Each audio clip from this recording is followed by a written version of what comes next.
السلام علیکم ورحمۃ اللہ وبرکاتہ. نحمده ونصلي على رسوله الكريم اما بعد فاعوذ باللہ من الشیطان الرجیم. بسم اللہ الرحمن الرحیم. رب اشرح لي صدری ويسر لي امری واحلل عقدۃ من لسانی یفقهوا قولی. آج ہم علم کے موضوع پر کچھ بات کریں گے، کیونکہ الحمدللہ آپ کا، میرا، ہم سب کا علم ہی کی دنیا سے تعلق ہے، اور اسلام کا نقطہ نظر کیا ہے، مجھے اور آپ کو کیا کرنا ہے، اس کے بارے میں کچھ گفتگو ہوگی انشاءاللہ. اعوذ باللہ من الشیطان الرجیم. بسم اللہ الرحمن الرحیم. وَإِذْ قَالَ رَبُّكَ لِلْمَلَائِكَةِ إِنِّي جَاعِلٌ فِي الْأَرْضِ خَلِيفَةً قَالُوا أَتَجْعَلُ فِيهَا مَن يُفْسِدُ فِيهَا وَيَسْفِكُ الدِّمَاءَ وَنَحْنُ نُسَبِّحُ بِحَمْدِكَ وَنُقَدِّسُ لَكَ قَالَ إِنِّي أَعْلَمُ مَا لَا تَعْلَمُونَ. وَعَلَّمَ آدَمَ الْأَسْمَاءَ كُلَّهَا ثُمَّ عَرَضَهُمْ عَلَى الْمَلَائِكَةِ فقال انبئوني باسماء هؤلاء ان كنتم صادقين قالوا سبحانك لا علم لنا الا ما علمتنا انك انت العليم الحكيم. شروع کرتی ہوں اللہ کے نام سے جو بے انتہا مہربان، نہایت رحم فرمانے والا ہے. پھر ذرا اس وقت کا تصور کرو جب تمہارے رب نے فرشتوں سے کہا تھا کہ میں اس زمین میں ایک خلیفہ بنانے والا ہوں. انہوں نے عرض کیا، کیا آپ زمین میں کسی ایسے کو مقرر کرنے والے ہیں جو اس کے انتظام کو بگاڑ دے اور خون ریزیاں کرے؟ آپ کی حمد و ثنا کے ساتھ تسبیح اور آپ کی پاکی بیان کرنے کے لیے ہم تیار ہیں یا ہم کر ہی رہے ہیں. فرمایا، میں جانتا ہوں جو کچھ تم نہیں جانتے. اس کے بعد اللہ تعالیٰ نے آدم علیہ السلام کو ساری چیزوں کے نام سکھائے، پھر انہیں فرشتوں کے سامنے پیش کیا اور فرمایا، اگر تمہارا خیال درست ہے تو ذرا ان چیزوں کے نام تو بتاؤ. انہوں نے عرض کیا، پاک تو آپ ہی کی ذات ہے، ہم تو بس اتنا ہی علم رکھتے ہیں جتنا آپ نے ہمیں عطا کیا ہے. حقیقت میں سب کچھ جاننے اور سمجھنے والا آپ کے سوا کوئی نہیں. پھر اللہ تعالیٰ نے آدم علیہ السلام سے کہا، تم انہیں ان چیزوں کے نام بتاؤ. جب اس نے یعنی آدم علیہ السلام نے ان سب کے نام بتا دیے فرشتوں کو، تو اللہ تعالیٰ نے فرمایا، میں نے تم سے کہا نہ تھا کہ میں آسمانوں اور زمین کی ساری حقیقتیں جانتا ہوں جو تم سے چھپی ہوئی ہیں، اور جو کچھ تم ظاہر کرتے ہو اور جو کچھ تم چھپاتے ہو وہ بھی مجھے معلوم ہے. پھر جب ہم نے فرشتوں کو حکم دیا کہ آدم کے آگے جھک جاؤ تو سب جھک گئے، مگر ابلیس نے انکار کیا. وہ اپنی بڑائی کے گھمنڈ میں پڑ گیا اور نافرمانوں میں شامل ہو گیا. پھر ہم نے آدم علیہ السلام سے کہا کہ تم اور تمہاری بیوی دونوں جنت میں رہو، یہاں جو چاہو بفراغت کھاؤ، مگر اس درخت کا رخ نہ کرنا ورنہ ظالموں میں شمار ہوگے. آخرکار شیطان نے ان دونوں کو اس درخت کی ترغیب دے کر ہمارے حکم کی پیروی سے ہٹا دیا اور انہیں اس حالت سے نکلوا کے چھوڑا جس میں وہ تھے. ہم نے حکم دیا، اب تم سب یہاں سے اتر جاؤ، تم ایک دوسرے کے دشمن ہو اور تمہیں ایک خاص وقت تک اس زمین میں ٹھہرنا ہے اور وہیں گزر بسر کرنا ہے. اس وقت آدم علیہ السلام نے اپنے رب سے چند کلمات سیکھ کر توبہ کی، جس کو اس کے رب نے قبول کر لیا، کیونکہ وہ بہت معاف کرنے والا اور رحم فرمانے والا ہے. ہم نے کہا، تم سب یہاں سے اتر جاؤ، پھر جو کوئی میری طرف سے ہدایت لے کر تمہارے پاس پہنچے تو جو لوگ میری اس ہدایت کی پیروی کریں گے ان کے لیے کسی خوف اور رنج کا موقع نہیں، اور جو اس کو قبول کرنے سے انکار کر دیں گے اور ہماری آیات کو جھٹلائیں گے وہ آگ میں جانے والے ہیں جہاں وہ ہمیشہ رہیں گے. یہ پہلی کہانی ہے جو قرآن پاک میں بیان کی گئی ہے. اس کہانی میں ہمارے لیے بہت سے سبق ہیں. قرآن پاک کا انداز بھی یہاں سے پتہ چلتا ہے کہ قرآن پاک صرف کسی سائنس اور فلسفے کی خشک کتاب کی طرح نہیں کہ جس میں کچھ فارمولاز ہوں یا صرف چند ایک حقائق پر بات ہو، بلکہ اس میں بہت سے واقعات بھی بیان ہوئے ہیں۔ قرآن پاک میں نبی صلی اللہ علیہ وسلم کو اللہ تعالیٰ نے یہ بھی حکم دیا کہ فَقْصُصِ الْقَصَصَ لَعَلَّهُمْ يَتَفَكَّرُونَ، کہ آپ ان کے سامنے قصے بیان کیجئے، ان کو کہانیاں سنائیے۔ جہاں تک کہانی کا تعلق ہے تو بچوں کو بھی کہانی پسند ہوتی ہے، بڑوں کو بھی۔ زندگی کے ہر سٹیج پر انسان کہانی سننا پسند کرتا ہے۔ تو بہرحال قرآن پاک میں بہت ساری کہانیاں بھی بیان ہوئی ہیں۔ ان کہانیوں میں پہلی کہانی پہلے انسان کی کہانی ہے جو دنیا میں آنے سے پہلے پیش آئی۔ مختصراً یہاں میں اس کا ذکر کروں گی کہ یہ کہانی ہے کیا اور ہوا کیا۔ پہلی بات تو یہ ہے کہ یہ جو تصور پایا جاتا ہے کہ انسان جو ہے وہ کچھ جانوروں سے ترقی کرتے کرتے ارتقائی مراحل طے کرتے ہوئے انسان بنا ہے، یہ نظریہ اب ویسے بھی آؤٹ ڈیٹڈ ہو چکا ہے، جو عموماً ڈارون کی تھیوری کے نام سے پہچانا جاتا ہے۔ ہارون یحییٰ نے اس کے بارے میں بہت خوبصورت ایک کتاب لکھی ہے، انگریزی میں کتاب ہے اور شاید اردو میں بھی ترجمہ ہو چکا ہے، جس میں انہوں نے سائنٹیفکلی پروو کیا ہے کہ اس تھیوری کی کوئی حقیقت نہیں۔ بہرحال قرآن پاک میں اللہ سبحانہ وتعالی نے، جو کہ سب کچھ جاننے والے ہیں، یہ بتایا ہے کہ اللہ تعالیٰ نے خود آدم علیہ السلام کو تخلیق کیا، اللہ تعالیٰ نے خود پیدا کیا۔ انسان بطور انسان کے ایک الگ مخلوق ہے۔ اگر وہ کسی اور مخلوق کی ارتقائی شکل تھی تو پھر انسان کی بھی کوئی اگلی ارتقائی شکل ہونی چاہیے تھی، اسے بھی آگے بڑھنا چاہیے تھا، پھر یہاں آ کے رکنا نہیں چاہیے تھا اس کو۔ بہرحال اللہ تعالیٰ نے انسان کو پیدا کیا اور پھر پیدا کرنے کے بعد کچھ ناموں کا علم دیا۔ انسان کو یا آدم علیہ السلام کو اس کائنات یا خصوصی طور پر اس دنیا میں جو چیزیں پائی جاتی تھی ان کا تعارف کرایا، ان کے اندر وہ علم الہام کر دیا۔ یہ علم فرشتوں کے پاس نہیں تھا۔ فرشتے اگرچہ بہت نیک مخلوق ہوتے ہیں، بہت عبادت گزار ہوتے ہیں، لیکن ان کے پاس دنیا کا علم نہیں تھا۔ فرشتے اپنے اپنے فیلڈ کے بس ماہر ہوتے ہیں۔ کچھ فرشتے ایسے ہیں جن کو اللہ تعالیٰ نے بارش برسانے کے کام پہ لگا رکھا ہے، کچھ رزق کا انتظام کرتے ہیں، کچھ فرشتے لوگوں کی جان لینے کے کام پر مامور ہیں، اسی طرح کچھ اور فرشتے اللہ تعالیٰ کے مختلف احکامات دنیا میں نافذ کرتے رہتے ہیں۔ وہ پروگرامڈ اور گائیڈڈ مخلوق ہیں جو اپنا مخصوص کام کر سکتے ہیں، اس کے علاوہ دوسرا کوئی کام انہیں نہیں آتا۔ اسی لیے یہاں پر فرشتوں کو جب اللہ تعالیٰ نے پوچھا کہ تم مجھے ان چیزوں کے نام بتاؤ تو انہوں نے کہا سبحانک لا علم لنا الا ما علمتنا، آپ کی ذات پاک ہے، ہم تو کچھ بھی نہیں جانتے، ہمارے پاس صرف اتنا علم ہے جو دوسرے لفظوں میں کہنا چاہیے کہ ہمارے اندر پروگرام کر دیا گیا ہے، اس سے باہر وہ خود کچھ سیکھ نہیں سکتے، سیکھنے کی مزید ان میں صلاحیت نہیں۔ جیسے ایک کمپیوٹر ہوتا ہے نا، تو کمپیوٹر میں آپ جو پروگرامنگ کر دیں، جو آپ اس کے اندر فیڈ کر دیں، وہی آپ کو وہ مختلف شکلوں میں دکھاتا رہے گا۔ کوئی نئی بات اپنی طرف سے ایجاد نہیں کر سکتا یا اپنی سوچ سے کوئی چیز نہیں لا سکتا۔ تو فرشتے بھی آپ یوں سمجھے کہ جیسے ان کے اندر ایک خاص پروگرامنگ ہوتی ہے، وہ خاص کام کرنے کے لیے وہ اس کے علاوہ باہر کوئی نئی بات نہیں کر سکتے، نئی چیز نہیں بتا سکتے۔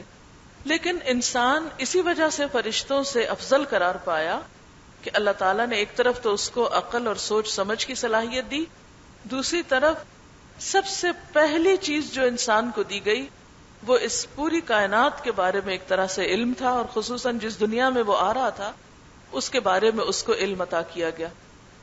ہم بہت دفعہ یہ سوچتے ہیں کہ شاید سائنس کا جو علم ہے یا کائنات کی مختلف چیزوں کا علم جو ہے یہ انسان کی ایجاد ہے۔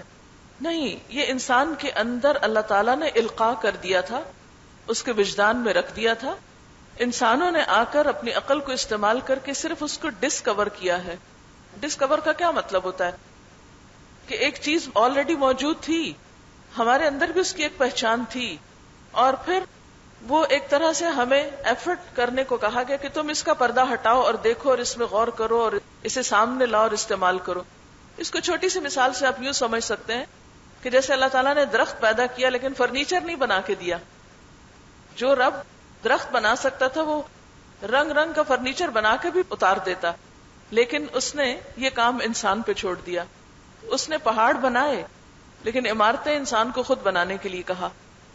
اسی طرح اس نے لوہا پیدا کیا، لوہا اتارا، لیکن لوہے کا استعمال انسان کے اندر الہام کیا اور انسان کو محنت اور کوشش اور جد و جہد کرنا سکھائی، اور انسان سے اس چیز کا مطالبہ کیا کہ تم اب اس اندر ڈالے ہوئے علم، یعنی ایک طرف وہ علم ہماری فطرت میں ودیت کیا ہوا ہے. اسی لیے آپ نے دیکھا ہوگا کہ بہت سی ایجادات کے پیچھے انٹیوشن ہوتی ہے. جب کہتے ہیں کہ وہ کسی کو فلاں نظریہ یا فلاں چیز پتہ چلی تو اس کی بنیاد کیا تھی کہ اچانک وہ چیز اس کے ذہن میں کلک کر جاتی ہے. اب مثال کے طور پر زمین کے اندر گریوٹی ہے، اس کا پتہ کیسے چلا تھا؟ ایک سیب کے گرنے سے. کیا ہر روز انسان مختلف چیزیں گرتے ہوئے نہیں دیکھتے کہ ایک خاص شخص نے جب ایک سیب گرتے ہوئے دیکھا تو اس نے ایک نظریہ دریافت کیا؟ تو اس کی بنیادی وجہ کیا ہے؟ اس کی بنیادی وجہ یہ ہے کہ وہ چیز اندر تھی لیکن وہ اندر چھپی ہوئی تھی. ایک خاص ماحول میں، ایک خاص وقت میں، ایک خاص سوچ کے ساتھ، ایک خاص دلچسپی کے ساتھ ایک شخص نے اس کو ڈسکور کر لیا. تمام ایجادات اسی قسم کی ہیں. یہ نہیں کہ انسان کا اس میں اپنا ذاتی کچھ کمال ہے. جس انسان نے بھی محنت کی اور پھر کائنات سے محبت کی، اللہ تعالیٰ کی تخلیق کے ساتھ ایک دلچسپی لی اور ایک گہرے شوق کا مظاہرہ کیا، تو آپ نے دیکھا ہوگا کہ جس چیز میں آپ کی دلچسپی ہوتی ہے، آپ کو محبت ہوتی ہے، جس کے لیے آپ تڑپتے ہیں، وہ چیز صرف آپ کو جاگتے میں نہیں، خوابوں میں بھی نظر آتی ہے. اب ایک چیز خواب میں کیسے نظر آنے لگی آپ کو؟ کیونکہ آپ کے خیالوں میں ہے، وہ آپ کے شوق میں ہے، آپ کی دلچسپی کی ہے. اکثر ہمارے خواب کیا ہوتے ہیں؟ ہماری خواہشات ہی تو ہوتی ہیں، ہماری سوچیں ہی تو ہوتی ہیں. جو چیز ہم حقیقت کے طور پہ نہیں کر سکتے، بعض اوقات ہمیں خواب میں وہ چیز نظر آتی ہے اور ہم سمجھتے وہ پا لیا. اسی طرح خوف جو ہے ہمارا، مثلا جب امتحان قریب ہوتے ہیں تو اکثر آپ نے دیکھا ہوتا کہ آپ پیپر کر رہے ہوتے ہیں خواب میں، اور پھر وہ آپ سے ہو نہیں رہا، یا آپ کو سوال سمجھ نہیں آ رہا، یا آپ کا قلم نہیں چل رہا، یا آپ کو کوئی ایسی مشکل پیش آ رہی. کیوں؟ اس لیے کہ اب آپ کے ہوش و حواس پر وہ ایک خوف چھایا ہوا ہے. وہی خوف آپ کا آپ کے خواب میں نظر آ رہا ہے. تو بالکل اسی طرح جتنے بھی لوگ جنہوں نے بڑے بڑے کام کیے ہیں، ان کے اندر ایک بنیادی خوبی اور خصوصیت کیا تھی کہ انہوں نے ان چیزوں سے دلچسپی رکھی. آج امت مسلمہ کی بڑی وجہ کیا ہے؟ ہم پیچھے کیوں چلے گئے ہیں؟ حالانکہ ہمارے ہی مسلمان آباء و اجداد نے ہر میدان میں بہت ترقی کی. اس کی بنیادی وجہ یہ تھی کہ اسلام نے ان کو شعور بخشا. قرآن پاک کی بے شمار آیات میں غور و فکر کی دعوت دی گئی. جب انہوں نے غور و فکر کیا، اللہ تعالیٰ کے اس کلام کو بھی اہمیت دی اور اس کے ساتھ کائنات کو یا اللہ کی تخلیق کو بھی اہمیت دی. جب دونوں چیزوں کو اللہ کی چیز سمجھ کر لیا. آج ہم تو کیا کرتے ہیں؟ قرآن کو اللہ کی کتاب سمجھتے ہیں اور دنیا کو اپنی چیز سمجھتے ہیں. دنیا بھی اللہ کی بنائی ہوئی ہے اور یہ کتاب بھی اس کی اتاری ہوئی ہے. تو جو مسلمانوں کے اندر اتنی وسعت ذہنی آئی، اور وہ اسلام ہی کی وجہ سے آئی، ایک سوچ کے دروازے کھلے اور اسلام نے غور و فکر کو اپریشیٹ کیا. اور بعض روایات میں تو یہاں تک آتا ہے کہ ایک لمحے کا غور و فکر سالہ سال کی عبادت سے زیادہ افضل قرار پاتا ہے. تو یہ سب چیز جب اسلام نے سوچنے اور غور و فکر کرنے اور اللہ تعالیٰ کی تخلیق پر خصوصی طور پر توجہ کرنے کے لیے، جب کہ آپ کو معلوم ہے کہ صبح کے وقت سب سے پہلے نبی صلی اللہ علیہ وسلم کا معمول کیا تھا؟ تہجد کے وقت جب آپ اٹھتے تھے تو کیا پڑھا کرتے تھے؟ آپ میں سے کسی کو معلوم ہے کون سی آیات تھیں جو آپ آسمان کی طرف نگاہ اٹھا کے پڑھتے تھے؟ اور ابھی آپ نے وضو بھی نہیں کیا ہوتا تھا، یعنی بستر سے اٹھنے کے بعد آپ وضو کرنے سے پہلے آسمان کی طرف نگاہ اٹھا کر کچھ آیات پڑھا کرتے تھے. گویا اپنے ارلی مارننگ کا آغاز قرآن پاک کی کچھ مخصوص آیات سے کرتے تھے. شاباش. سورۃ آل عمران کی آخری آیات، اور ان آخری آیات میں آپ کو معلوم ہے کہ کیا ہے؟ الذین یذکرون اللہ قیاما وقعودا وعلی جنوبہم ویتفکرون فی خلق السماوات والارض ربنا ما خلقت ھذا باطلا سبحانک فقنا عذاب النار. کیا مطلب ہے اس آیت کا؟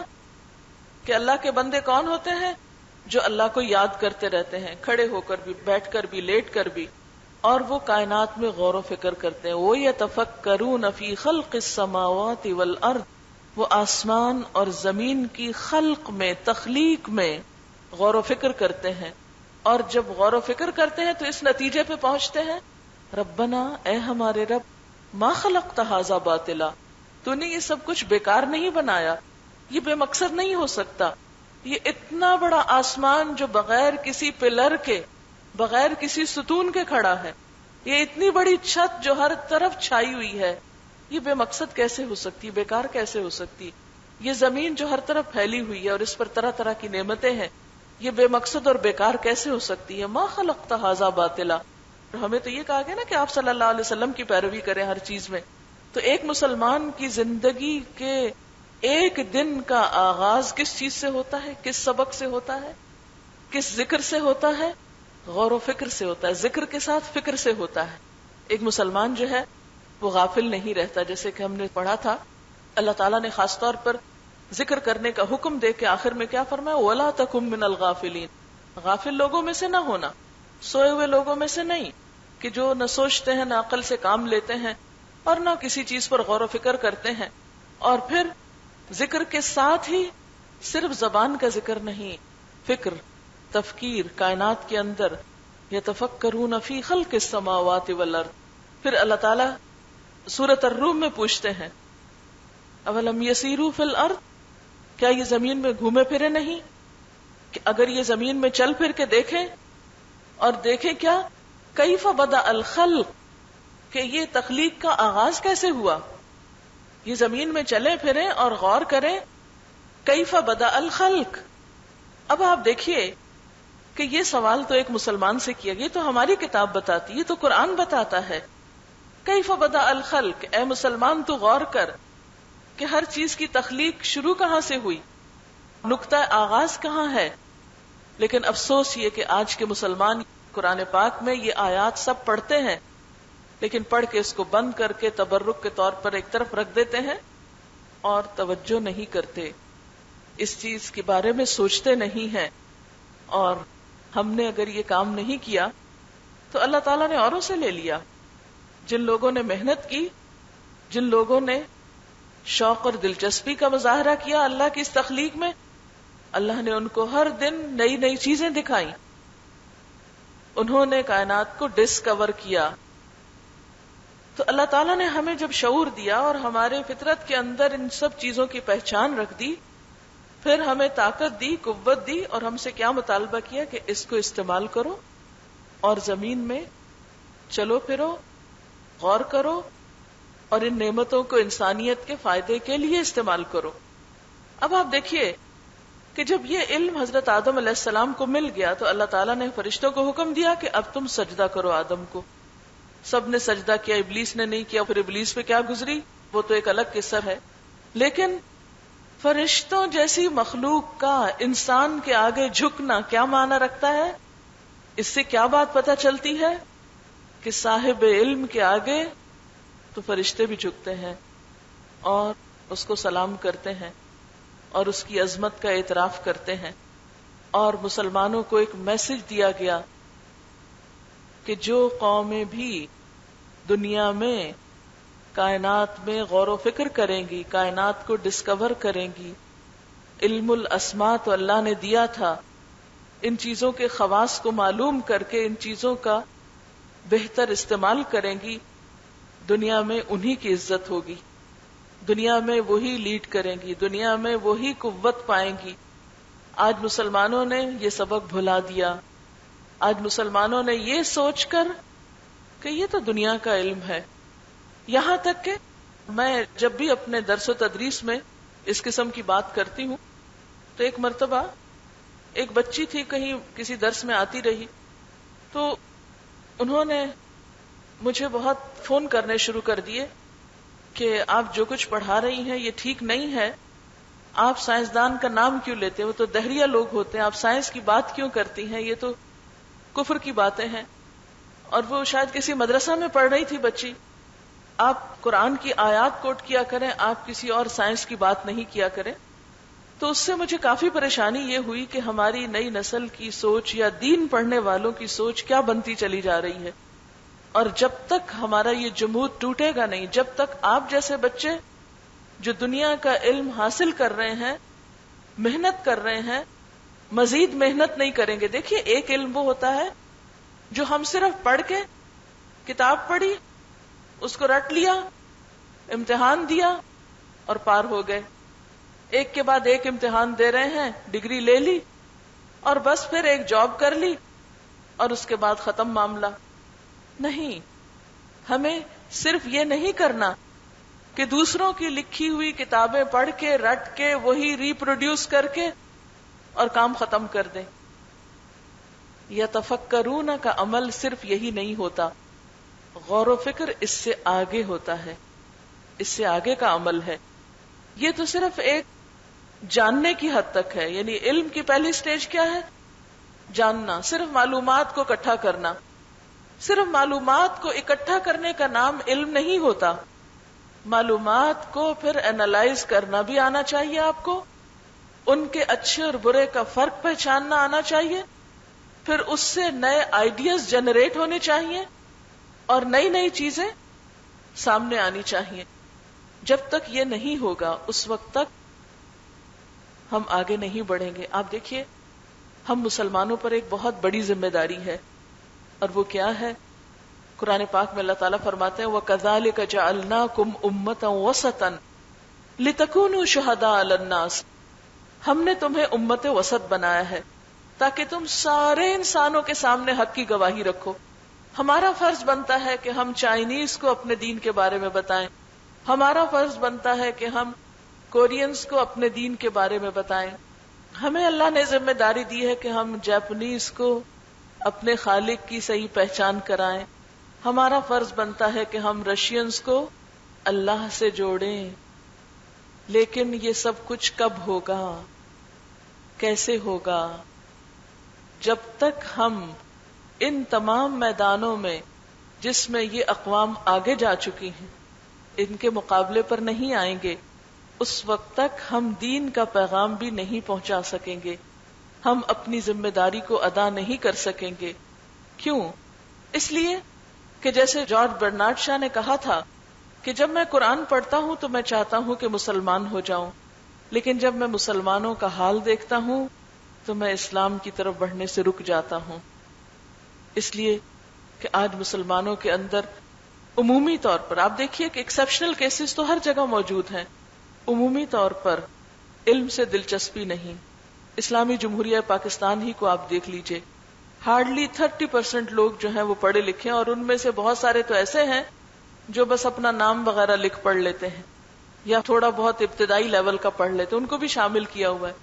اگر ایک اسلامی ملک کی 70% آبادی پڑھی لکھی نہیں ہوگی تو کیا ہم چائنیز کو اور کورینز کو اور جاپنیز کو جا کے کہیں گے ذرا تم قرآن پڑھو، دیکھو ہماری کتاب میں کیا لکھا ہے؟ نہیں کہہ سکتے. سب سے پہلے تو ہمیں اپنے گھر سے شروع کرنا ہوگا، اپنی ذات سے شروع کرنا ہوگا. ہم ساری امت مسلمہ جو تقریباً 1.5 ارب کی آبادی اب بنتی ہے، 1 ارب اور 45 کروڑ کی آبادی بنتی ہے، اگر اس کا بڑا حصہ خود جاہل ہے، خود لا علم ہے، تو وہ دنیا کو کس چیز کے بارے میں بتائے گا؟ آج آپ دیکھیے پیغمبروں کی آمد کا سلسلہ بند ہو چکا ہے اور پیغمبر تو نہیں آئیں گے. اب پیغمبروں والا کام کس کو کرنا ہے؟ امت مسلمہ کو کرنا ہے.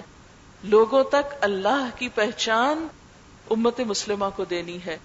لیکن امت مسلمہ اللہ کی پہچان کیسے دے سکتی ہے، کلمہ توحید کیسے پہنچا سکتی ہے، جب ہم خود ہی ایک طرح سے بعض معاملات میں انسیولائزڈ ہیں. اگر ہمیں جاننا ہے کہ ہم کتنے سیولائزڈ ہیں تو شام کے وقت جب حرم کے آس پاس افطاری ہوتی ہے اس وقت دیکھ لیجئے کہ ہم اللہ کے گھر میں، مسجد الحرام میں، حرمت والی مسجد میں بیٹھ کر کس قدر گندگی پھیلاتے ہیں، کتنے شوق اور محبت سے آتے ہیں. اگر ہم مسلمان جن کے دین کا پہلا سبق طہارت ہے، صفائی ہے، نظافت ہے، لیسن نمبر 1، کیونکہ طہارت ہی سے ہر چیز کا آغاز ہوتا ہے، صفائی ہی سے ہر چیز کی ابتدا ہوتی ہے. اگر ہم مسلمان اللہ کے گھر میں صفائی قائم نہیں رکھ سکتے، اور ہم نے یہ سمجھ رکھا ہے کہ وہ شاید ذمہ داری ہے صرف ان چند لوگوں کی کہ جن کو تنخواہ پہ انہوں نے ہائر کیا ہوا صاف کرنے کے لیے، صفائی قائم کرنے کے لیے، تو یہ ہماری بہت بڑی بھول ہوگی۔ آپ چائنا میں جائیں، آپ کوریا میں جائیں، آپ جاپان میں جائیں، ان کے جو عبادت خانے وہ تو چھوڑ دیجئے، سکولز کو تو چھوڑ دیجئے، ان کی عام سڑکیں، ان کے عام طور پر جو پبلک پلیسز ہیں، ان کے ٹوائلٹس، ان کو آپ دیکھیے عام لوگ بھی کس قدر صفائی کا خیال رکھتے ہیں، اور ہم مسلمان جنہیں انسانوں کا تزکیہ کرنا ہے، جنہیں ان کے اندر باہر سے صاف کرنا ہے، اگر ان کی سب سے بڑی عبادت کی جگہ پر صفائی نہیں تو پھر کہاں صفائی ہوگی؟ اور صفائی کا جیسے کہ پہلے میں نے ذکر کیا تھا نا کہ اسلام صفائی کہاں سے شروع کرتا ہے؟ اندر سے شروع کرتا ہے، سوچ سے شروع کرتا ہے، سوچ کو خوبصورت بناتا ہے، قول کو خوبصورت بناتا ہے، اور اس کے بعد پھر عمل کو خوبصورت بناتا ہے۔ اللہ تعالیٰ نے آدم علیہ السلام کو فرشتوں سے جو سجدہ کروایا تھا وہ علم کی بنا پہ کروایا تھا۔ آج ہمیں خود بھی سیکھنا ہے اور اپنے آس پاس کے لوگوں کو بھی سکھانا ہے۔ آپ میں سے بہت سی بچیاں شاید آئندہ زندگی میں کوئی جاب نہیں کریں، کوئی ٹیچنگ کا پیشہ اختیار نہیں کریں، لیکن بحیثیت ماں کے آپ اپنے گھر میں ایک معلم ہیں، ایک مربی ہیں، آپ کے ہاتھوں نسلیں پروان چڑھیں گی، آپ کے ہاتھوں بہترین انسان اگر جنم لیں گے تو ہی قوم کی حالت بدلے گی۔ وہ ہم ایک محاورہ بڑا کوٹ کرتے ہیں، بہت زیادہ اس کو پڑھتے ہیں اور سنتے سناتے ہیں کہ تم مجھے ایک اچھی ماں دو اور میں تم کو ایک اچھی قوم دیتا ہوں۔ یہ کہنے کی حد تک تو ہم کہتے ہیں، لیکن کرنے کی حد تک ہم اپنی ذات سے کہاں سے شروع کرتے ہیں؟ یہ بے حد ضروری چیز ہے کہ ہم سب اپنے اپنے بارے میں سوچنا شروع کریں۔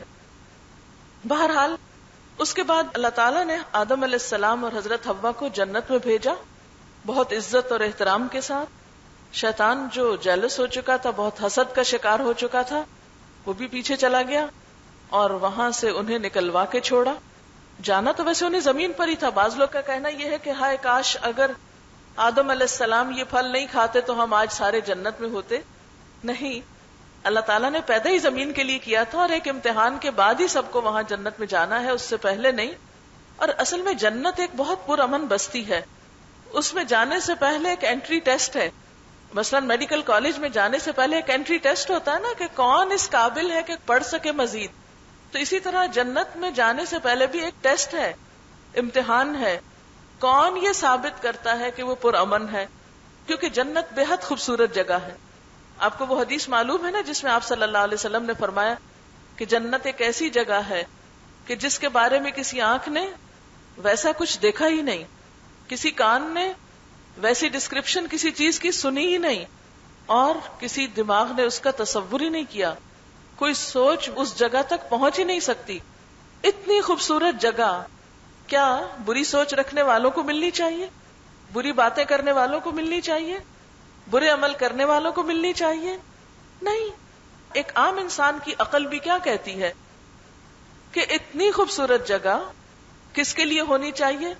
خوبصورت دل والوں کے لیے، خوبصورت سوچ والوں کے لیے، اچھی بات کرنے والوں کے لیے، جن کے بارے میں قرآن پاک میں اللہ تعالیٰ فرماتے ہیں وَقُولُوا لِلنَّاسِ حُسْنًا، لوگوں سے اچھی بات کرو، بھلی بات کرو، خوبصورت بات کرو، اور پھر خوبصورت عمل کرنے والوں کے لیے، احسان کے درجے پر عمل کرنے والوں کے لیے، کیونکہ جنت خود خوبصورت ہے، وہ خوبصورت انسانوں کے لیے بنی ہے۔ خوبصورت سے مراد ایسا نہیں کہ جو دنیاوی اعتبار سے ہم نے جو حسن کے معیار قائم کر رکھے ہیں وہ خوبصورتی مراد نہیں، وہ لوگ جو اندر باہر سے خوبصورت ہوں، اپنی سوچ، اپنی بول، اپنے معاملات میں خوبصورت ہوں، وہ جو کسی انسان کے ڈر سے بری بات نہیں چھوڑیں، وہ جو اللہ کے ڈر سے کہ اللہ تعالیٰ کو اپنے آس پاس پاتے ہوئے کہیں چھپ کے بھی کوئی بری بات نہیں کرے، اور سب انسانوں کے ساتھ معاملہ وہی کریں جو وہ اپنی ذات کے لیے چاہتے ہیں۔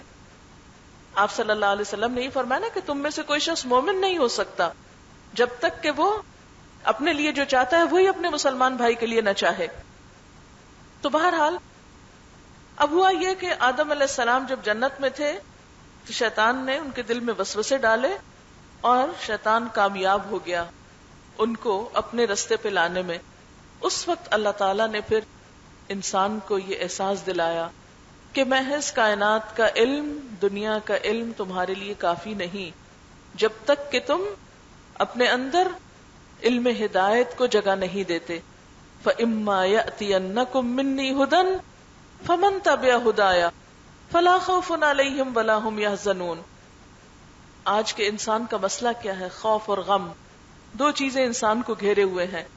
کن کے لیے خوف اور غم نہیں؟ جو اللہ کی اصلاحی ہوئی ہدایت کی پیروی اور تابعداری کرتے ہیں. تو ہم جو کچھ بھی پڑھیں، جو کچھ بھی کریں، اللہ نے ہمیں دنیا میں بھیجا، دنیا کے کاموں کے بغیر تو گزارا اور چارہ ہے ہی نہیں. ہم سے تو کوئی مطالبہ نہیں کہ ہم کسی ایک گوشے میں جا کر صرف ساری زندگی اعتکاف کرتے رہیں. اعتکاف تو رمضان کے آخری 10 دنوں میں ہوتا ہے، اور وہ بھی سب کے لیے نہیں ہوتا کہ ایک مخصوص جگہ پر رہ کر ہمیں عبادت نہیں کرنی. ہمیں تو چلتے پھرتے ہر جگہ ایک اچھا انسان بن کے دکھانا ہے، ایک پروگریسو انسان بننا ہے، ہر دم آگے بڑھنا ہے. قرآن پاک میں بار بار فرمایا گیا فاستبقوا الخیرات، بھلائی کے کاموں میں سبقت کرو، ایک دوسرے سے آگے چلو. آپ دیکھیں کہ ہم اگر کسی کو برا کرتے دیکھیں گے تو فوراً اس کی طرف تو آ جائیں گے، اور محنت اور اچھائی اور بھلائی کے کاموں کی بات ہوتی ہے تو وہاں ہم سستی کر جاتے ہیں. تو بات یہ ہے کہ کائنات کا علم ہمارے لیے ضروری ہے، غور و فکر عبادت ہے. دنیا کا علم حاصل کر کے دنیا میں تو کامیابی حاصل کی جا سکتی ہے، انسان دنیاوی اعتبار سے بلندی پہ پہنچ سکتا ہے، لیکن جب تک آخرت کے بارے میں انسان فکر مند نہیں، علم ہدایت سے اس کا تعلق نہیں، اس وقت تک مکمل کامیابی حاصل نہیں ہو سکتی. یہ اس وقت میرے سامنے حدیث کی ایک کتاب ہے، ریاض الصالحین، اس کا کتاب العلم ہے. اس میں علم کی فضیلت کے بارے میں جو آیات ہیں قرآن پاک کی وہ موجود ہے.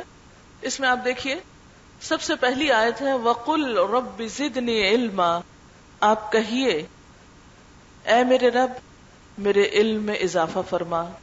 یہ کس کو کہا جا رہا ہے؟ قل کہہ کے کس کو خطاب کیا جا رہا ہے؟ رسول اللہ صلی اللہ علیہ وسلم کو. کون کہہ رہا ہے؟ اللہ تعالی. کیا کہا جا رہا ہے؟ کہ آپ دعا مانگیے، آپ کہیے. کیا کہیے؟ ربی زدنی علما. آپ اللہ کے رسول ہیں اور آپ کو اللہ تعالیٰ دعا سکھا رہے ہیں. کس بات کی؟ کہ اے میرے رب مجھے زیادہ علم دے. اچھا آپ مجھے بتائیے کہ آپ لوگوں کے علم کے بارے میں کیا پلان ہے کہ بس جب تک اسکول میں ہیں بس ٹھیک ہے، جب شادی ہو گئی گھر چلے گئے بس ختم، کتابیں بند، اور اس کے بعد کبھی کتاب نہیں اٹھانی؟ ایسا تو نہیں. نہیں، ایسا بالکل بھی نہیں کرنا. کیوں؟ اس لیے کہ بہت سی خواتین کو میں نے دیکھا ہے، کچھ تو الحمدللہ پڑھنے لکھنے کے ساتھ ساری زندگی کے لیے ایک تعلق قائم کر لیتی، لیکن کچھ خواتین کو یہ دیکھا گیا ہے کہ جب تک اسکول میں ہے، کالج میں، یونیورسٹی میں ہے، خوب محنت پڑھائی ہو رہی ہے ایک ڈگری کے لیے، جب اس کے بعد فارغ ہوئے کتابیں بند، ٹائٹل مل گیا کہ فلاں ماسٹرز ہیں، فلاں ڈگری رکھتی ہیں، فلاں نے MCS کر لیا ہے، فلاں نے BCS کر لیا، اور بس ختم. اس کے بعد کتابیں بند. ہمارے ہاں میجورٹی علم میں اضافے کے لیے صرف اخبار پڑھتی ہے.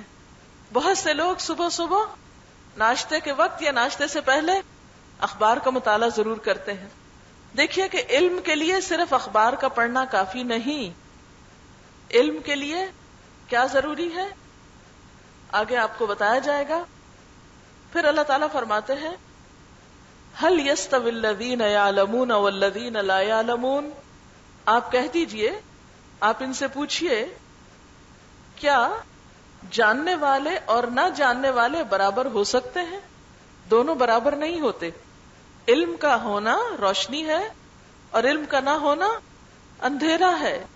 کسی چیز کو جان کر انسان اس کے اچھے برے سے آگاہ ہو سکتا ہے، اور نہ جان کر بالکل ایک جانوروں کی سطح پر رہتا ہے. پھر اللہ تعالیٰ بتاتے ہیں یرفع اللہ الذین آمنوا منکم والذین اوتوا العلم درجات. اللہ تعالیٰ تم میں سے اہل ایمان کو اور ان لوگوں کو جن کو علم سے نوازا گیا ہے درجات میں بلندی عطا فرماتا ہے. یعنی اہل ایمان کا درجہ بلند ہے، لیکن اس میں سے پھر علم والوں کا اور بلند ہے. اور اسلام میں علم کا کانسیپٹ کیا ہے کہ اللہ تعالیٰ کی خشیت پیدا ہو.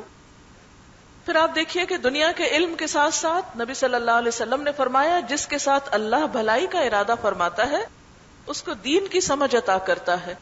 یعنی کسی کا دل دین کے علم کے لیے کھل جانا، دین کے علم کے لیے شوق پیدا ہو جانا، یہ دراصل اللہ تعالی کی طرف سے اس کے لیے بھلائی کا ارادہ ہے. پھر اسی طرح علم حاصل کرنے والوں کی 3 قسمیں ہوتی ہیں. آپ صلی اللہ علیہ وسلم نے فرمایا اس ہدایت اور علم کی مثال جس کے ساتھ اللہ نے مجھے بھیجا ہے اس بارش کی طرح ہے جو کسی زمین پہ برسی.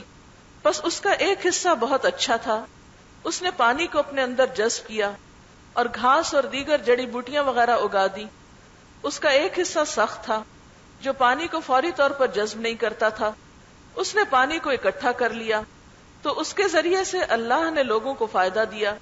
انہوں نے خود بھی پیا، جانوروں کو بھی پلایا، کھیتوں کو سیراب کیا، اور وہ بارش زمین کے ایک اور حصے کو بھی پہنچی جو چٹیل تھا، ایسا ہموار اور صاف جہاں پانی ہی نہ ٹھہرے، جس نے نہ پانی اکٹھا کیا نہ کوئی گھاس اگائی.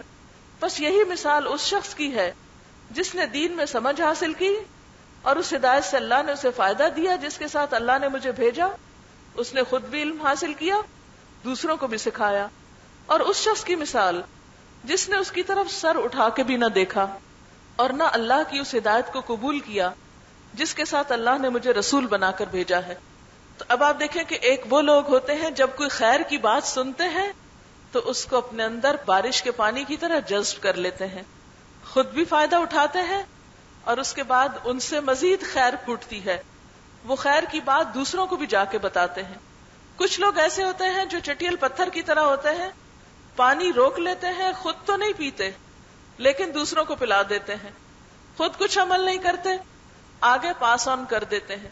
تیسرے وہ لوگ ہوتے ہیں جن کے سامنے اللہ کی بات کی جائے، اس کے رسول صلی اللہ علیہ وسلم کی بات کی جائے، دین کی بات کی جائے، وہ اس کو اپنی ضرورت ہی نہیں سمجھتے. اور ان کے لیے کیا فرمایا؟ وہ سر اٹھا کے بھی نہیں دیکھتے، توجہ ہی نہیں کرتے، وہ اور ہی باتوں کی طرف مشغول ہوتے ہیں، وہ اور ہی فکریں ہوتی ہیں، ان کی اور ہی سوچیں ہوتی ہیں، اور ہی دلچسپیاں ہوتی ہیں، لیکن انہیں اللہ کی بات سننے سے کوئی دلچسپی نہیں ہوتی. اپنے آپ کو تلاش کیجئے ان 3 گروپس میں، آپ کہاں کھڑے ہیں؟ کیا جو کچھ آپ کو بتایا گیا آپ نے اپنے اندر جذب کیا؟ آپ نے کوئی بات گھر والوں کو جا کے ان کے ساتھ شیئر کی، ان کو بتائی، یا یہ کہ آپ نے سننا بھی نہیں چاہا؟ دیکھیں اب آ تو گئے، جیسے ہم دنیا میں آ گئے نا، اب ہم یہ جا تو نہیں سکتے جب تک ہم ہیں اس دنیا میں، تو اس وقت سے زیادہ اچھی طرح فائدہ اٹھانا ہے. اسی طرح آپ لوگ یہاں پر آئے ہیں، جتنا گھنٹہ 2 آپ بیٹھے ہیں، اب یہاں بیٹھنا ایک مجبوری سے ہی. اب اس مجبوری میں ایک طریقہ تو یہ ہے کہ آپ کوئی دلچسپی نہ لیں، کوئی توجہ نہ کریں، اور ایک یہ ہے کہ چند باتیں آپ سیکھ لیں اور اس وقت سے فائدہ اٹھا لیں. تو عقل مند وہی ہے جو اس وقت میں توجہ کر کے ان باتوں کو دہرا لیں، یا اگر نئی ہیں تو جان لیں اور پھر ان کے عمل میں وہ چیز آ جائے. ایک اور حدیث ہے، آپ صلی اللہ علیہ وسلم نے فرمایا میری طرف سے لوگوں کو پہنچا دو اگرچہ ایک آیت ہی کیوں نہ ہو، اور بنی اسرائیل سے بیان کرو، اس میں کوئی حرج نہیں. یعنی دوسری قوموں سے بھی علم لیا جا سکتا ہے جب تک کہ وہ ہمارے دین سے ٹکرائے نہیں. اور جو مجھ پہ جان بوجھ کے جھوٹ بولے وہ اپنا ٹھکانہ جہنم میں بنا لے. یعنی اگر کوئی شخص کسی انسان کی بات کو حدیث بتا کے آگے سناتا ہے تو یہ بہت بڑا جرم ہے، یہ ایک فراڈ ہے، اور اس فراڈ کی سزا کیا ہے؟ جہنم. اور یہ بہت خوبصورت حدیث جو سب نے سن رکھی ہوگی کہ جو علم دین کی تلاش کے لیے کسی رستے پہ چلے اللہ تعالیٰ اس کے لیے جنت کا رستہ آسان کر دیتے ہیں، ایک ایک قدم کے عوض میں اس کے لیے اجر ہے. اور یہ بہت ہی خوبصورت حدیث مجھے ہمیشہ لگتی ہے.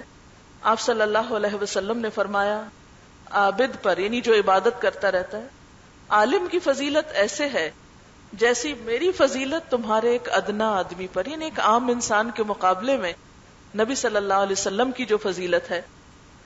پھر آپ نے فرمایا بے شک اللہ تعالی، اس کے فرشتے اور آسمان و زمین کی مخلوق، حتیٰ کہ چیونٹی اپنے بل میں اور مچھلی تک پانی میں، لوگوں کو بھلائی سکھانے والوں پر رحمت بھیجتی ہے اور دعائیں کرتی رہتی. یعنی جو شخص دوسروں کو اچھی بات سکھاتا ہے اس کے لیے کیا حکم ہے؟ ایک تو یہ نا کہ ہم عبادت کر کے خود دعا کریں اپنے لیے، اور ایک یہ ہے کہ ہم کسی کو اچھی بات بتائیں.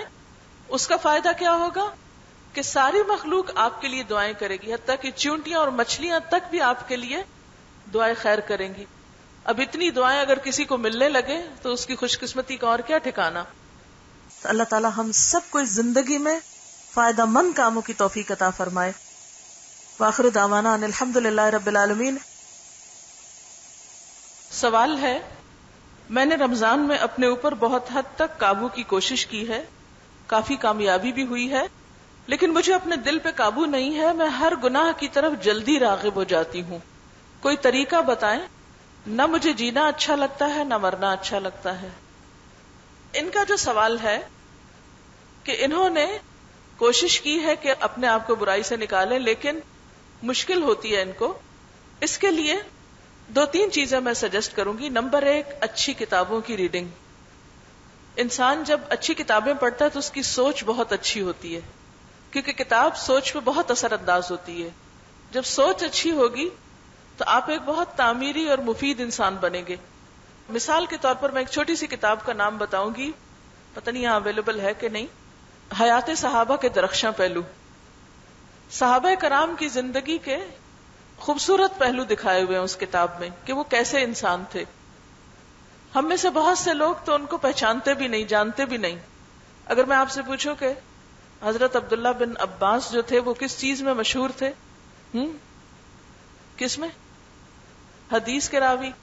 3 عبداللہ جو تھے وہ آپ صلی اللہ علیہ وسلم کے ساتھ ساتھ لگے رہتے تھے.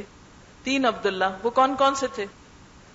نمبر 1 عبداللہ بن مسعود، نمبر 2 عبداللہ بن عباس، نمبر 3 عبداللہ بن عمر. ٹھیک ہے نا؟ یہ 3 عبداللہ جو تھے ایک طرح سے ہم عمر بھی تھے، تو یہ ایک طرح سے مقابلے پہ آپ صلی اللہ علیہ وسلم کے آس پاس رہتے تھے، ہر وقت کچھ نہ کچھ سیکھتے تھے. آپ نے ان کو دعا بھی دی. ان میں سے ایک عبداللہ بن عباس تفسیر میں سب سے آگے بڑھے. یعنی حضرت عبداللہ بن عباس اپنے بارے میں کہتے ہیں کہ قرآن پاک کی ہر آیت کے بارے میں مجھے پتا ہے کہ وہ کہاں نازل ہوئی، اس کا پس منظر کیا ہے، اس کا معنی کیا ہے. حضرت عبداللہ بن مسعود جو تھے وہ کس میں آگے بڑھے؟ فقہ میں. حضرت عبداللہ بن عمر حدیث میں. تو یہ تینوں اپنے اپنے فیلڈ کے ماہر تھے. تو اگر آپ صحابہ کرام کے حالات پڑھیں گے، یہ جنہوں نے بھی لکھا ہے وہ، اور اگر کوئی اور بھی اس طریقے پر عمل کرنا چاہے، آپ دیکھیں گے کہ آپ کو زندگی کا ایک نیا روپ ملے گا، ایک نئی خوشی ملے گی. صحابہ کرام کے بارے میں قرآن پاک میں کیا آتا ہے؟ کوئی بتائے گا؟ اللہ تعالیٰ نے ان کو کیا سرٹیفکیٹ دیا ہے؟ کوئی بولے شاباش آپ میں سے؟ رضی اللہ عنہم ورضوا عنہ. اللہ ان سے راضی ہو گیا اور وہ اللہ سے راضی ہو گئے. قرآن پاک کی ایک سورت ہے جو آپ ہر نماز میں پڑھتے ہیں، سورت الفاتحہ. اس میں ہم سب کیا کرتے ہیں؟ اللہ تعالیٰ سے دعا مانگتے ہیں، اہدنا الصراط المستقیم. صراط مستقیم کی ڈیفینیشن کیا بتائی گئی ہے؟ صراط الذین انعمت علیہم. کیا مطلب ہے اس کا؟ جن پر اللہ نے انعام کیا، یا اللہ ہمیں وہ راستہ دکھا. اور انہی میں ہے صحابہ کرام، کیونکہ وہ اللہ تعالیٰ کے ایسے بندے تھے جن کی سب سے بڑی خوش قسمتی یہ ہے کہ انہیں حضور صلی اللہ علیہ وسلم کو دیکھنے، ان سے ملاقات کرنے اور ان کے پاس رہنے کا موقع ملا. ہمیں ان لوگوں کی زندگی کا مطالعہ کم از کم زندگی میں ایک دفعہ ضرور کرنا چاہیے تاکہ پتہ چلے انہوں نے کیسے زندگی بسر کی. تو اچھی کتاب آپ کو اچھے کاموں کی طرف لے جائے گی. دوسری چیز، اچھی کمپنی، اچھا دوست. کتاب بھی اچھا دوست ہے، جو اچھا انسان ہے وہ بھی اچھا دوست ہے. یہ 2 چیزیں آپ اچھی کر لیں، یا جس کو یہ 2 کام مل جائیں وہ خوش قسمت ترین انسان ہے، کیونکہ اس کے یہ دو بازو ہیں، ایک طرف اچھے انسانوں کی سپورٹ، دوسری طرف اچھی کتابوں کی سپورٹ. یہ اس کو انشاءاللہ بالکل سیدھے رستے پر لے جائیں گے. اچھے دوست بھی ہمیں اچھی بات بتاتے ہیں اور انکریج کرتے ہیں نیکی اور خیر اور بھلائی کے کاموں میں. علم کے بارے میں حیا نہیں ہونی چاہیے. ہر طرح کا سوال ضرورت کے تحت پوچھا جا سکتا ہے. ایک محاورہ ہے، العلم یضیء بین الحیاء والکبر. علم دو چیزوں سے ضائع ہو جاتا ہے. دو چیزیں علم حاصل کرنے میں رکاوٹ ہوتی ہیں. نمبر 1 حیا، شرما جانا، اور نمبر 2 تکبر. ہم تو پہلے سے ہی جانتے ہیں، ہمیں سب پتا ہے، ہمیں ان سے سیکھنے کی ضرورت نہیں ہے، ہمیں یہ جاننے کی ضرورت نہیں ہے. ایسا ایٹیٹیوڈ انسان کو خود نقصان دیتا ہے اور انسان مزید کچھ سیکھ نہیں سکتا. نمبر 4 قرآن میں بحث اور حجت سے بچنا چاہیے، کیونکہ یہ گمراہ اور فاسق لوگوں کا شیوا ہے. نمبر 5 قرآن کی مثالوں پر غور و فکر سے سوچ کے کئی زاویے کھلتے ہیں. یہ کتاب ہے جس سے یہ معلومات لی گئی ہیں، for men of understanding by Harun Yahya. یہ کتابیں اویلیبل ہوں گی، ان کی سائٹ بھی ہے ہارون یحییٰ کی، آپ اس سائٹ پہ جا کر بھی مزید معلومات حاصل کر سکتے ہیں. اچھا، ایک سوال ہے، روزے کی حالت میں ہونٹ بہت خشک ہو جاتے ہیں، بعض اوقات پھٹ بھی جاتے ہیں، کیا ایسی حالت میں چیپ سٹک یا ویزلین لگا سکتے ہیں؟ اگر آپ کو زبان بہت زیادہ ہونٹوں پہ پھیر کے سک کرنے کی عادت نہ ہو، اگر عادت ہے، کچھ لوگ ہوتے ہیں نا بات کرتے کرتے بہت ہونٹوں پہ زبان پھیرتے ہیں، اس میں پھر کیا احتمال ہوتا ہے کہ جو کچھ ہونٹوں پہ لگا ہوا ہے وہ اندر چلا جائے گا. اور اگر آپ سمجھتے ہیں کہ آپ کو ایسی کوئی عادت نہیں، تو پھر آپ چاہیں تو زیتون کا تیل لگائیں، ویزلین لگائیں، چیپ سٹک لگائیں یا لپ سٹک لگائیں، بس کھائیں نہیں، لگائیں. کیا روزہ بند ہونے کے بعد دانت صاف کر سکتے ہیں؟ ان کا سوال ہے ٹوتھ پیسٹ کے بارے میں شاید، یا خالی برش کر سکتے ہیں. سوال بعض اوقات واضح نہیں ہوتا. اس میں آپ دیکھیے کہ نبی صلی اللہ علیہ وسلم کے طرز عمل سے ہمیں کیا پتہ چلتا ہے کہ آپ روزہ رکھ کے مسواک کرتے تھے. ٹھیک ہے، اچھا، مسواک کا کوئی ٹیسٹ ہوتا ہے؟ نہیں ہوتا، بالکل ہوتا ہے. مسواک کا ایک خاص ٹیسٹ ہوتا ہے. اگر آپ مسواک کرتے ہوئے وہ ٹیسٹ محسوس کر رہے ہیں اور اس کو آپ باہر پھینک رہے ہیں تو اس سے نہ روزہ مکروہ ہوتا ہے اور اس کی اجازت بھی ہے. اسی پر قیاس کرتے ہوئے بعض علماء نے یہ کہا کہ اگر کوئی ٹوتھ پیسٹ کرتا ہے اور وہ اندر نہیں لے کے جاتا، اس کو تھوکتا ہے باہر، تو اس سے روزے میں خلل نہیں آتا. بہرحال جو احتیاط برتنا چاہے وہ ٹوتھ پیسٹ استعمال نہ کرے، وہ کیا کرے؟ مسواک کو زیادہ سے زیادہ استعمال کرے. اور اگر آپ سمجھتے ہیں کہ آپ کو ضرورت ہے تو حرج نہیں ہے، بہرحال رخصت موجود ہے. ہم کس طرح کسی کو فائدہ پہنچا سکتے ہیں اور کون سے ایسے کام کریں جس سے کسی کو فائدہ ہو؟ سب سے پہلے تو اپنے آپ کو پہچانیں کہ آپ کے اندر اللہ تعالیٰ نے کون سی صلاحیت رکھی ہے، آپ کے اندر کس کام کا شوق ہے، آپ کون سا کام اچھی طرح کر سکتے ہیں، کون سی نئی چیزیں سیکھنے کے آپ کو مواقع حاصل ہیں. تو آپ کیا کریں؟ ان فیلڈز میں آگے بڑھیں. جو کام آپ کو آتا ہے وہ آپ اگر مفید سمجھتے ہیں تو اوروں کو سکھائیں. مثلا آپ اپنی زندگی کے کچھ اوقات مقرر کریں، اپنا ایک پرسنل ٹائم ٹیبل بنائیں. ایک تو اسکول کا ٹائم ٹیبل ہے نا، ایک پرسنل ٹائم ٹیبل بنائیں. ایک وقت ایسا رکھیں جو آپ کی عبادت کا ہو، ایک وقت ایسا رکھیں جو کائنات میں غور و فکر کا ہو، مزید اسکول کی کتابوں کے علاوہ اچھی کتابیں پڑھنے کا ہو. ایک وقت ایسا رکھیں جو خدمت خلق کا ہو. خدمت خلق کہاں سے شروع ہوتی، کوئی بتائے گا؟ خدمت خلق کا آغاز کہاں سے ہوتا ہے؟ شاباش، آپ بتائیے. اپنے گھر سے ہوتا ہے. ہم میں سے بہت سے لوگوں کا خیال یہ ہے کہ خدمت خلق یا سوشل ورک شاید کہیں باہر سے ہوتا ہے شروع، جبکہ وہ اپنے گھر سے شروع ہوتا ہے. سب سے زیادہ آپ پر کس کا حق ہے؟ والدین کا.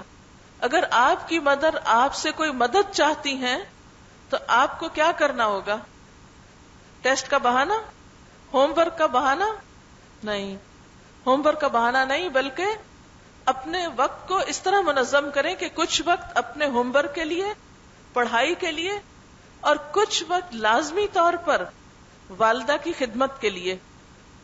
آپ کو معلوم ہے اویس قرنی کے بارے میں آتا ہے کہ ان کی والدہ بوڑھی تھی. وہ نبی صلی اللہ علیہ وسلم کو دیکھنے کا بہت شوق رکھتے تھے، لیکن آپ نے انہیں کیا حکم دیا تھا کہ وہ اپنی والدہ کی خدمت پر ہی رہیں. اس وجہ سے وہ صحابی ہونے کے شرف سے محروم رہ گئے. اسی طرح ایک شخص آپ کے پاس آیا، اس نے کہا اللہ کے رسول صلی اللہ علیہ وسلم میں ہجرت اور جہاد پر آپ سے بیعت کرنا چاہتا ہوں، اپنا ہاتھ بڑھائیے.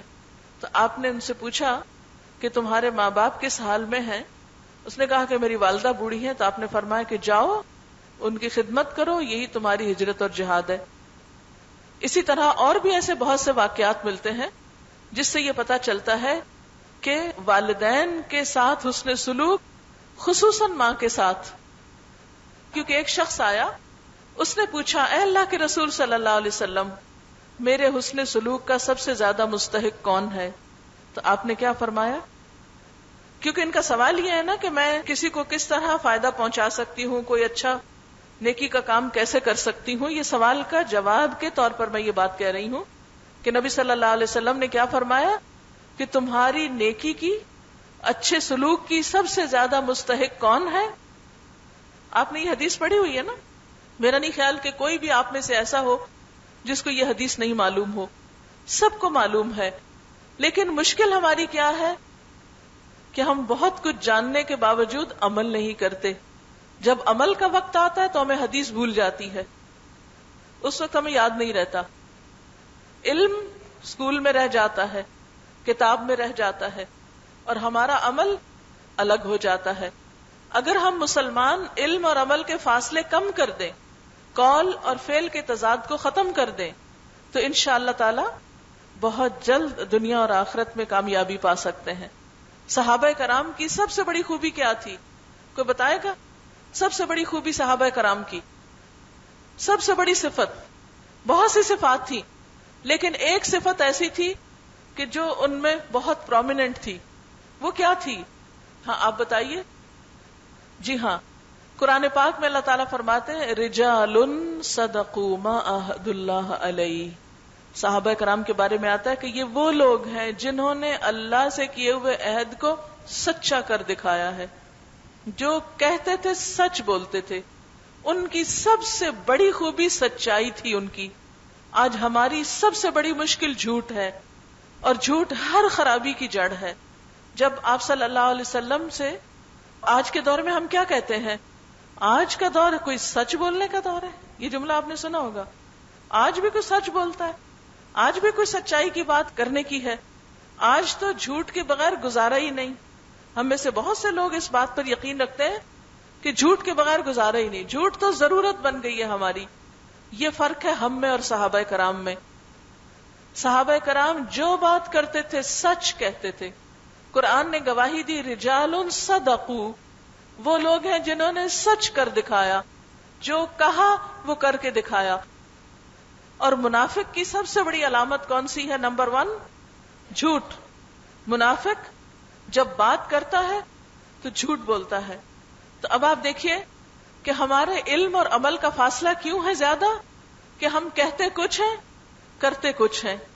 قرآن پاک میں اللہ تعالیٰ فرماتے ہیں یا ایھا الذین آمنوا لم تقولون ما لا تفعلون. اے ایمان والو وہ باتیں تم کہتے کیوں جو کرتے نہیں ہو. اتنا علم ہے ہمارے پاس، اتنی حدیثیں ہم نے یاد کر رکھی ہیں، اتنی باتیں ہمیں رٹی ہوئی ہیں، لیکن جب ہم اپنی زندگی میں اپنے آپ کو دیکھتے ہیں، جیسے میں حرم میں گندگی پھیلانے والوں کی بات کر رہی تھی نا، تو آپ کسی سے بھی پوچھئے کہ اسلام صفائی کے بارے میں کیا کہتا ہے. سروے کر لیجئے کسی دن جا کے، سب سے پوچھئے اسلام صفائی کے بارے میں کیا کہتا ہے. سب آپ کو بتائیں گے کہ نصف ایمان ہے، سب کو حدیث رٹی ہوئی ہے، لیکن عمل کوسوں دور ہے اس سے. ہم جب تک اس فاصلے کو کم نہیں کرتے اللہ کی رحمت کے مستحق نہیں ہو سکتے. تو اللہ تعالیٰ کی رحمت پانے کے لیے ہمیں خصوصی دعا بھی کرنی چاہیے کہ یا اللہ ہمیں سچا بنا دے، اللہ ہمارے قول اور عمل کے فاصلے کو ختم کر دے، یہ دونوں ایک ہو جائیں. جو کہیں وہ کریں، ہاں، اور جو کریں وہی بات کہیں، نہ کہ کریں کچھ اور کہیں کچھ. تو یہ منافقت ہوتی ہے. تو سب سے بڑی خوبی کیا ہے؟ سب سے بڑا نیکی کا کام کرنے والا خصوصاً آپ بچیوں کے لیے، اگر آپ ایک چیز کو یاد کر لیں کہ اپنے والدین یا والدین کے برابر جو بھی ہیں ان کی رسپیکٹ کرنی ہے، ان کی خدمت کرنی ہے، ان کی عزت کرنی ہے. ایک تو آپ کے والدین ہیں. آپ سب بچیاں گھروں میں جا کر اپنے آپ کو دو چیزوں کا پابند بنائیں گی. خدمت تو الگ، شاؤٹ نہیں کرنا امی کے سامنے، ناراض ہو ڈانٹیں، اچھا کہیں برا کہیں، چیخ کے بات نہیں کرنی. قرآن پاک میں اللہ تعالیٰ نے منع فرمایا وَلَا تَقُلْ لَهُمَا اُفْ، ماں باپ کو اف بھی نہیں کہنا. اور آپ کو پتا ہے کہ ایک آپ کے روحانی والدین بھی ہوتے ہیں، اور وہ کون ہے؟ آپ کے استاد. ان کی بات ماننی ہے، ان کی عزت کرنی ہے، ان کا احترام کرنا ہے. وہ آپ کے روحانی والدین ہیں. ٹھیک ہے نا؟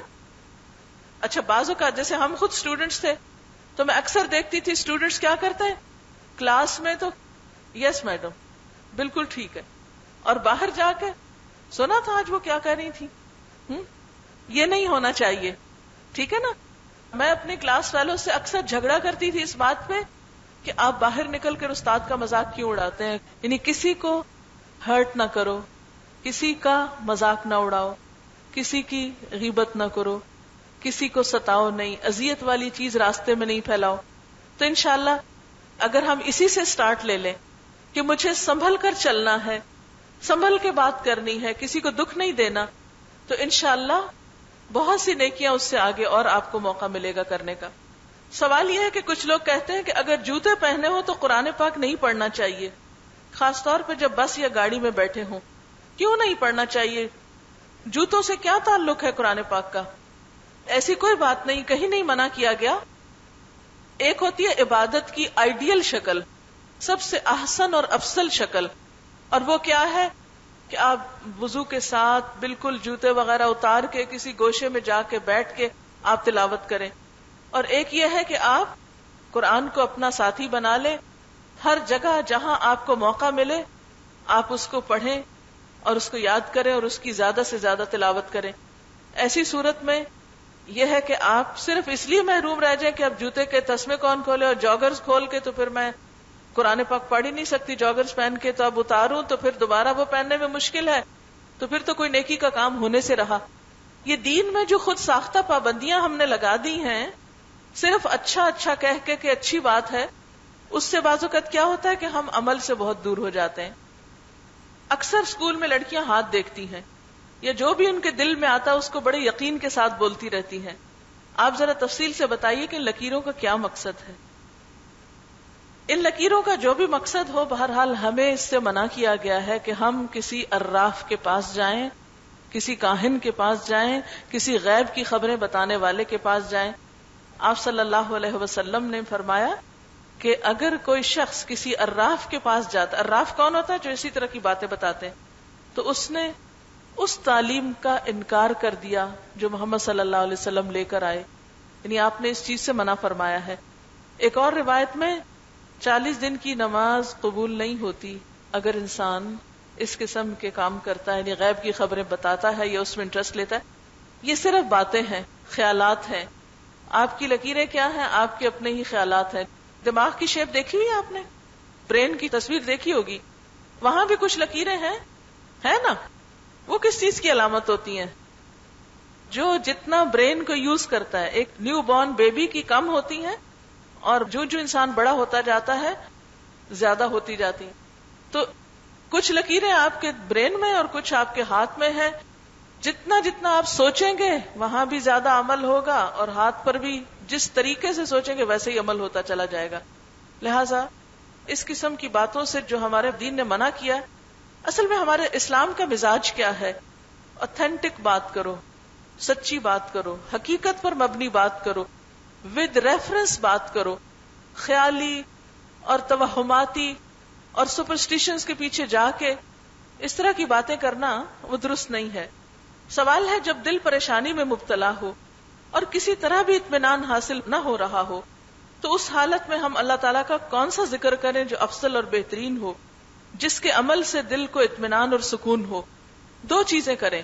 ایک تو قرآن پاک کھول لیں کہیں سے بھی اور پڑھنا شروع کر دیں. اگر آپ 15 منٹ تک تلاوت کریں گے تو انشاءاللہ یقیناً دل کی حالت بدلنے لگے گی. دوسری بات یہ ہے کہ اگر رنج یا غم یا دکھ کا موقع ہو تو اس موقع کی بھی دعا آپ صلی اللہ علیہ وسلم نے ہمیں سکھائی ہے. آپ صلی اللہ علیہ وسلم نے ایک حدیث میں فرمایا کہ جو شخص رنج و غم کے موقع پر یہ دعا پڑھے گا اللہ تعالیٰ اس کے غم کو خوشی میں بدل دے گا. اللہم انی امتک بنت امتک بنت عبدک ناصیتی بیدک ماض فی حکمک، یہ دعا آخر تک. اسی طرح ایک اور دعا آپ صلی اللہ علیہ وسلم پڑھا کرتے تھے، اللہ اللہ ربی لا اشرک بہ شیئا. کیا ہے؟ چھوٹی سی دعا ہے، اللہ اللہ ربی لا اشرک بہ شیئا. اسی طرح ایک اور روایت میں آتا ہے، بخاری کی روایت ہے کہ آپ رنج، فکر اور پریشانی کے موقع پر یہ دعا کثرت سے پڑھتے تھے، لا الہ الا اللہ العظیم الحلیم، لا الہ الا اللہ رب العرش العظیم، لا الہ الا اللہ رب السماوات و رب الارض و رب العرش الکریم. یہ ذرا سی لمبی دعا ہے. میں نے آپ کو سائٹ بتائی تھی alhuda.pk.com، اس پر یہ دعائیں موجود ہیں، آپ وہاں سے بھی لے سکتے ہیں اگر آپ کے پاس کمپیوٹر ہے یا انٹرنیٹ. اکثر ایسا ہوتا ہے کہ نبی صلی اللہ علیہ وسلم کا نام آتا ہے لیکن بے دھیانی کی وجہ سے درود نہیں پڑھتے. دیکھیے ذکر کا یہی تو مطلب ہے کہ ہم بے دھیانی چھوڑ دیں، اور لعلکم تتقون کا مطلب کیا ہے کہ ہم دھیان والے لوگ بن جائیں، غفلت سے نکل آئیں. انسان کو جو سب سے بہترین چیز دماغ ملی ہے، عقل ملی ہے، اس کو استعمال کرنے لگے. اب دیکھیے کہ انسان کی ترقی کس چیز کے ساتھ وابستہ ہے، کوئی بتائے گا؟ انسان کی جو پروگرس ہے. کل میں نے بلی کی مثال دی تھی نا، تو جب میں واپس گئی حرم سے آ رہی تھی تو میں نے دیکھا ایک بلی جا رہی تھی، تو میں نے سوچا کہ کوئی اس سے پوچھے کہاں سے آ رہی ہو تو اس کو نہیں پتا ہوگا کہاں سے آ رہی ہے.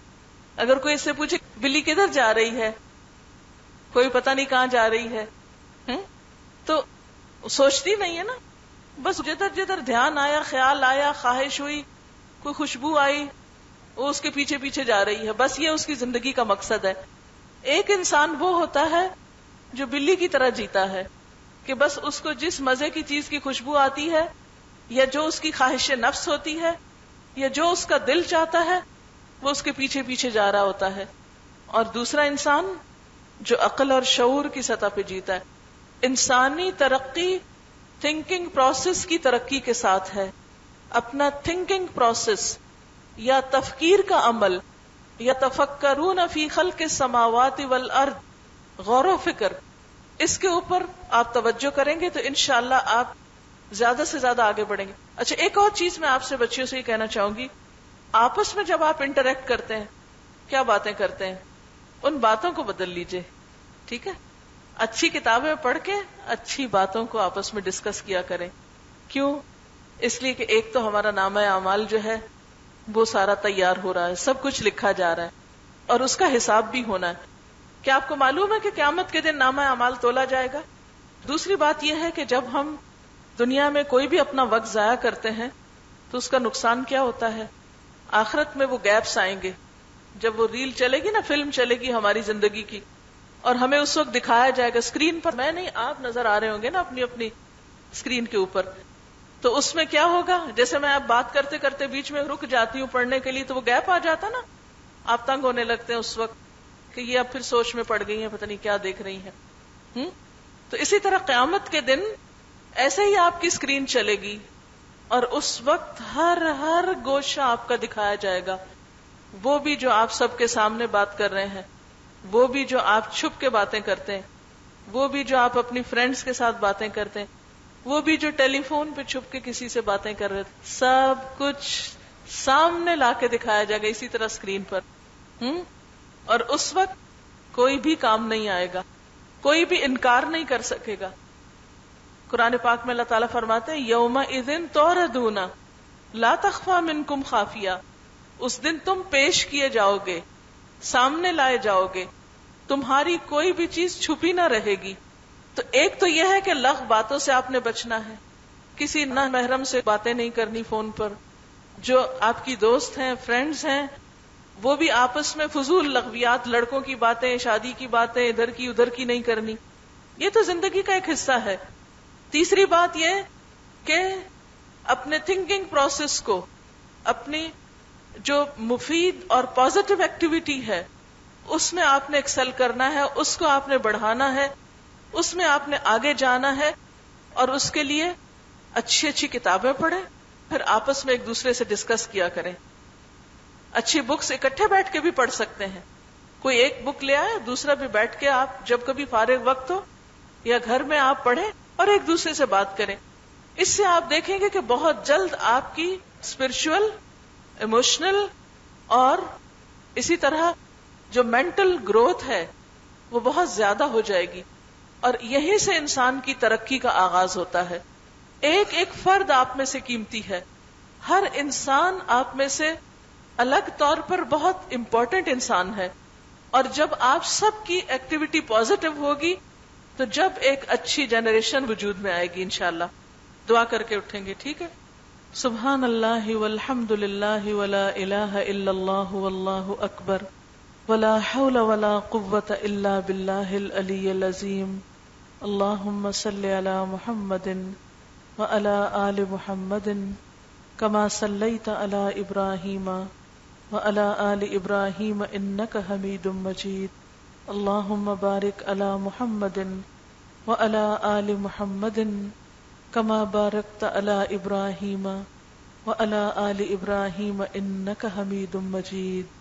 رب زدنی علما. اللہم انفعنا بما علمتنا وعلمنا ما ينفعنا وزدنا علما. یا اللہ پاک، جو کچھ ہم نے پڑھا ہے، سیکھا ہے، ہمیں اس پر عمل کی توفیق عطا فرما. یا اللہ پاک، ہماری بھول چوک سے درگزر فرما، ہمیں خوبصورت سوچ عطا کر دے. یا اللہ ہمیں خوبصورت گفتگو کی توفیق دے. یا اللہ ہمیں خوبصورت اعمال عطا کر. یا اللہ ہم دوسرے انسانوں کی قدر کرنا جانے، ہمیں باہم مسلمانوں کو محبت اور اتفاق دے دے. ربنا تقبل منا انک انت السمیع العلیم وتب علینا انک انت التواب الرحیم. وصلی اللہ تعالی علی خیر خلقہ محمد وعلی آلہ واصحابہ واہل بیتہ اجمعین برحمتک یا ارحم الراحمین. الہی آمین. سبحانک اللہم وبحمدک نشہد ان لا الہ الا انت نستغفرک ونتوب الیک. والسلام علیکم ورحمۃ اللہ وبرکاتہ.